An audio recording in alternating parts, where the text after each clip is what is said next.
beliefs, and that all men, they say, may gather at the hospitable altars of Masonry no matter what their religious belief.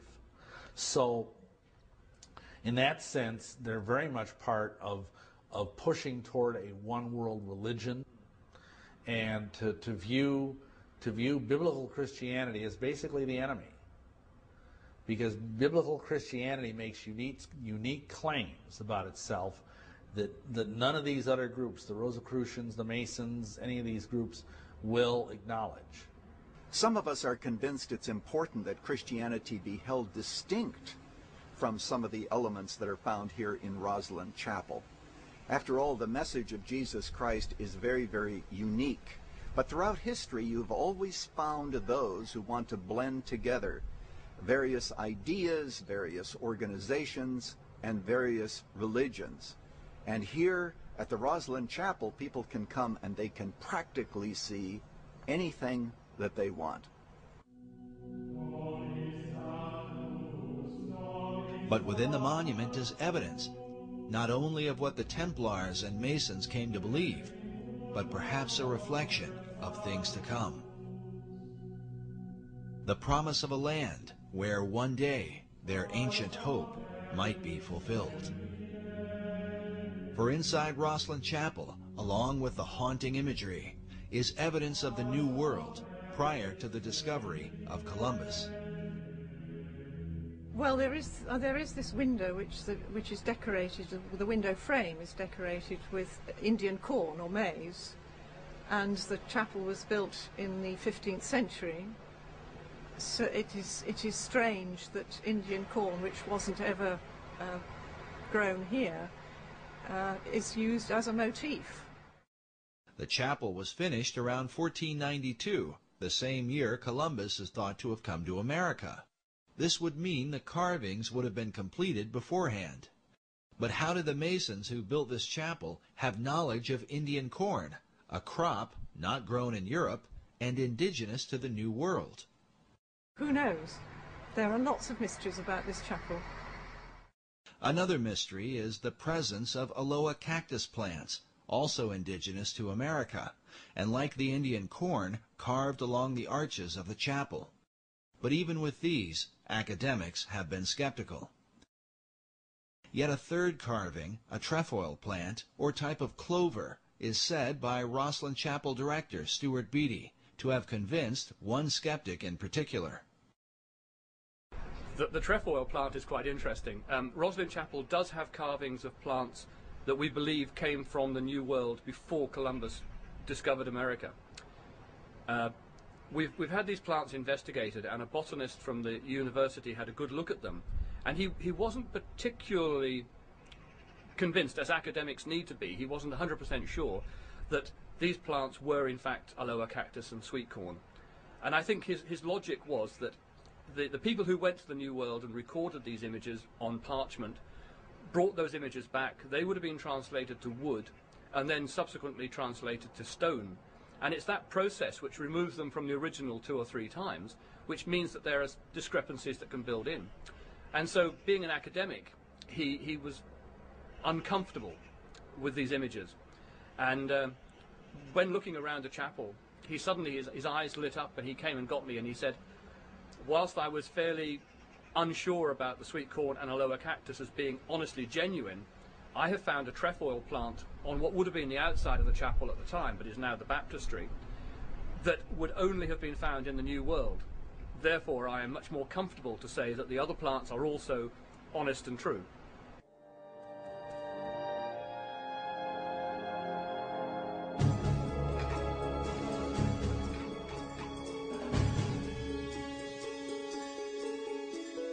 When the Templars were arrested in Europe, many of them are said to have escaped with a great fleet of ships that were never to be found. Could they have made their way to the New World? If so, they could have handed down this knowledge through secret societies to men like Francis Bacon, and before him, Christopher Columbus. Some people believe that Columbus didn't just accidentally stumble onto America, that some secret society which he had access to had knowledge of the existence of the continent of both North and South America. Was Christopher Columbus a member of a secret order? Some researchers point to this painting that depicts Columbus with his left hand in a Kabbalistic gesture, denoting the left-hand path of the initiate, meaning the path of darkness or secrecy.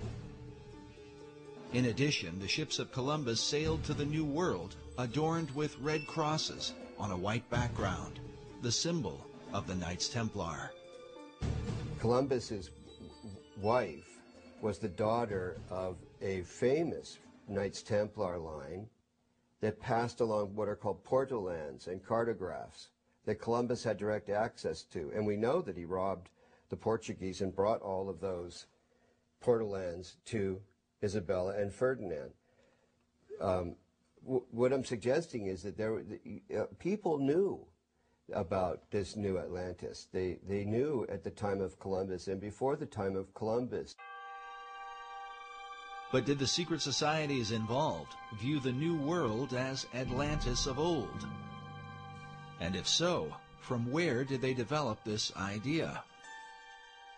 Was it only from Plato's account? Or from a belief more deeply rooted in America's secret history?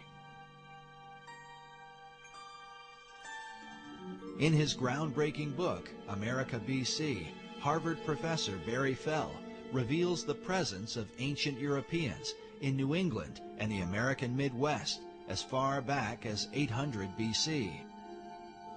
The author uncovers evidence of ancient Celts and Druids, with travelers from Spain, Libya, Carthage, Rome, and Egypt, all of whom came to the New World centuries prior to its so-called discovery by Columbus. His research exposes that the all-seeing eye was present in places like Vermont and New Hampshire long before the New Order of the Ages was declared.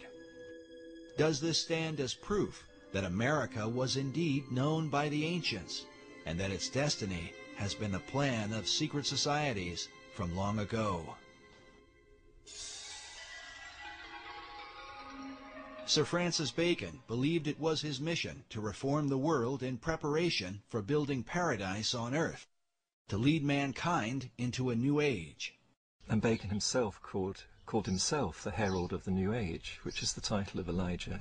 And in tradition, Elijah is said to come again and again to prepare people for the coming of the Messiah, or coming of the Christ, which has many different interpretations. As shown before, the Masonic Christ is perceived as the hypotenuse in the 47th proposition of Euclid.